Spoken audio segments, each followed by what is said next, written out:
राहुल जी, मैं आपके पास आना चाहूंगा। बताइए, आज ट्रेडिंग के लिहाज से शुरुआती दौर में क्या रणनीति रखनी चाहिए, कहां नजर रख रहे हैं आप? नमस्ते और गुड आफ्टरनून। तो दो स्टॉक्स रेडार पे है, एक है एक्सिस बैंक और दूसरा है अतुल लिमिटेड। बैंक निफ्टी, जैसे मेरे कोलिग ने भी कहा, कि आउट परफॉर्म कर रहा है और थोड़ा सा कैचअप गेम, फोमो जो बोलते हैं रिटेलर्स, बहुत कॉमन वर्ड है, वो बैंक निफ्टी में देखा जा रहा है। एक्सिस बैंक का स्ट्रक्चर अच्छा लग रहा है, लो से एक अच्छा बाउंस दिया है। करंट मार्केट प्राइस पे लॉन्ग कर सकते हैं। 1185 का टारगेट स्टॉप लॉस रखिएगा और टारगेट रखिएगा 1300 रुपए पे। आई रिपीट, 1300 रुपए पे टारगेट, नॉट एट 1200, 1300 पे टारगेट रखिएगा। सेकंड स्टॉक है अतुल। करंट मार्केट प्राइस पे लॉन्ग कर सकते हैं। इसका भी स्ट्रक्चर बहुत ही बेहतरीन है। एक लो बनाया था कुछ महीने पहले और हायर हाइस हायर लोस तब से बनाया जा रहा है। स्टॉप लॉस रखिएगा 6350 पे और टारगेट रखिएगा 6600 पे। आज टॉप गेनर्स में भी है अतुल लिमिटेड। बिल्कुल, तो दोनों ही स्टॉक्स पर खरीदारी की राय। एक है बैंकिंग सेक्टर से एक्सिस बैंक, जहां पर 1200 रुपए प्रति शेयर का लक्ष्य दिया है, और दूसरा स्टॉक है अतुल लिमिटेड, जहां पर 6600 रुपए प्रति शेयर का लक्ष्य दिया है। वैशाली, आपसे पूछना चाहूंगी, आपके स्टॉक स्पेसिफिक आइडियाज क्या रहेंगे? ऑफकोर्स ओवरऑल तो फर्टिलाइजर और केमिकल सेक्टर में बहुत ही तेजी है। व्यू काफी हमारे पॉजिटिव है, लेकिन अभी जो नए स्टॉक्स हम देख रहे हैं, एक है पेपर स्टॉक्स में भी काफी हलचल हो रही है। तो एक ओरिएंट पेपर है, 52 लेवल्स पे मैं रेकमेंड कर रही हूँ 48 के स्टॉप लॉस के साथ, और 60 का एक टारगेट बना रहेगा। और दूसरा मैं ट्रैक कर रही हूँ, वो है इंडस टावर्स, 339 है फिलहाल, सो 335 के स्टॉप लॉस के साथ 345 का टारगेट। बिल्कुल, तो ओरिएंट पेपर पर खरीदारी की राय, 60 रुपए प्रति शेयर का लक्ष्य, और दूसरा है इंडस टावर्स, कल स्टॉक फोकस में था ब्लॉक डील के चलते, यहां पर खरीदारी की राय और 345 रुपीस प्रति शेयर का लक्ष्य दिया है। हम स्टॉक्स की, तो कुछ ऐसे स्टॉक्स हैं जिनमें करेक्शन जो है वो क्या कोई मौका बन सकता है? क्योंकि हम देख रहे हैं कि तीन ऐसे स्टॉक्स हैं, पीएफसी, दूसरा आरईसी और तीसरा एनटीपीसी। इन तीनों स्टॉक पर राहुल जी मैं आपसे एक फ्रेश व्यू जानना चाहता हूं, क्योंकि खासतौर पे पीएफसी आरईसी में जो करेक्शन आया है, क्या ये कोई मौका बन सकता है या अभी और गिरावट का इंतजार करना होगा? साथ में एनटीपीसी पे भी राय दीजिए।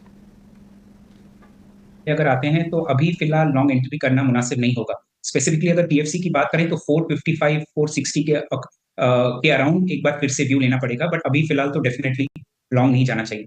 पीएसयू का जो रैली हुआ है वो बहुत ही खतरनाक हुआ है, और जो फॉल आया था इलेक्शन डे पे, उसके बाद भी स्टॉक्स ने रैली किया और almost 75% of election day fall को वाइप आउट कर दिया है। तो थोड़ा वेट एंड वॉच करना चाहिए, क्योंकि अगर छोटा करेक्शन भी होता है तो एक 15-20% ये स्टॉक से वाइप आउट हो सकते हैं। तो अभी फिलहाल एंट्री करने के लिए मुनासिब नहीं है। लास्ट में एनटीपीसी की अगर बात करें तो 350 के आसपास हम एक व्यू ले सकते हैं। अगर 350 से एक बुलिश ग्रीन कैंडल दिखता हुआ बन रहा है अपसाइड पे और एक बुलिश क्लोज मिलता है, तभी लॉन्ग जा सकते हैं, वरना ये भी अभी फिलहाल लॉन्ग नहीं जाना चाहिए। बिल्कुल, तो दोनों ही स्टॉक्स पर अभी एंट्री करने की सलाह नहीं दी जा रही। एक है एनटीपीसी और दूसरा है पीएफसी। आगे बढ़ते हैं, कुछ बैंकिंग और इंश्योरेंस सेक्टर पर नजर डालते हैं। मक्वेरी की आज एक रिपोर्ट आई थी बैंकिंग सेक्टर पर।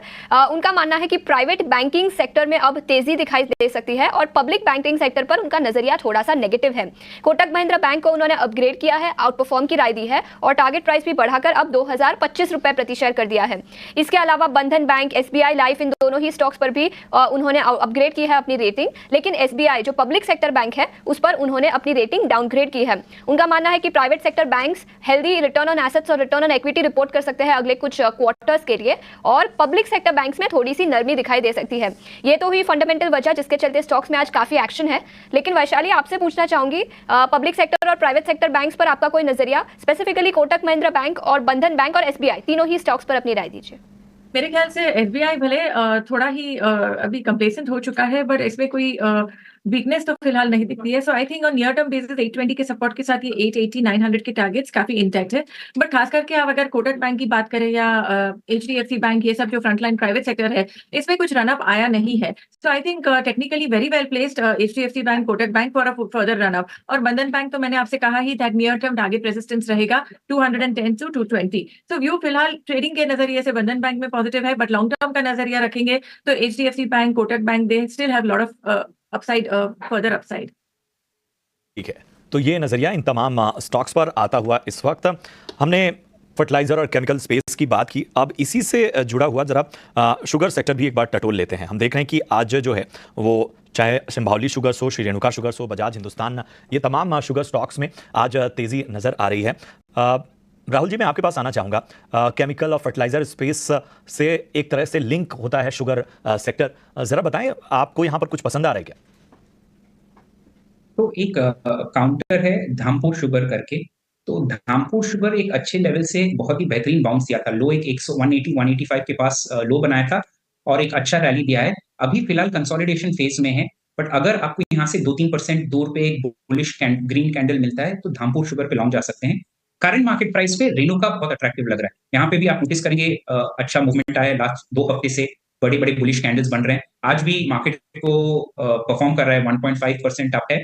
अगर 5250 के ऊपर क्लोजिंग मिलता है, लॉन्ग जा सकते हैं। अभी प्राइस 51.8 है, तो हार्डली 1% दूर 52.5 के ऊपर लॉन्ग कर सकते हैं। छोटा सा स्टॉप लॉस ₹50 पे रख सकते हैं और रेणुका पे लॉन्ग जा सकते हैं करंट पे।